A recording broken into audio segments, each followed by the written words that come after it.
రాజకీయాలలో శాశ్వత శత్రువులు ఉండరు, శాశ్వత మిత్రులు ఉండరు అంటారు. మనకేదో పని చేసి పెడతాడని మనం గెలిపించుకుంటాం. మనం గెలిపించుకున్న తర్వాత మన మాట వినకపోవచ్చు. అదేవిధంగా మనం గెలిపించుకున్న వ్యక్తి పదవీ కాలం అంతా మన పార్టీకి విధేయుడే ఉంటాడని అనుకుంటాం, ఉండకపోవచ్చు. అలానే జరుగుతూ ఉంటుంది. కానీ ఈ రాజకీయాల్లో ఎవరో ఏమీ శిక్షించలేరు. ఏంటంటే గెలిచిన తర్వాత ఎవరి స్వరం వాళ్ళదే. దీని మూలాన ఏంటంటే నైతిక విలువలు పోతున్నాయని చెప్పాలి. మనం నమ్మి మనం గెలిపించుకున్న ఆ వ్యక్తి మనకి కట్టుబడి ఉంటాడని మనకంటే పార్టీకి చెప్పలేం.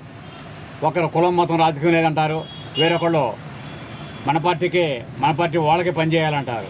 కానీ చివరకు ఏం జరుగుతుందనేది స్థానికంగా ఉన్న వాళ్ళ ఇష్టమే తప్ప పైన చెప్పిన వాళ్ళ ఇష్టం ఏమి ఉండదనేది ఆ సర్వత్రా అనుకుంటున్నారు.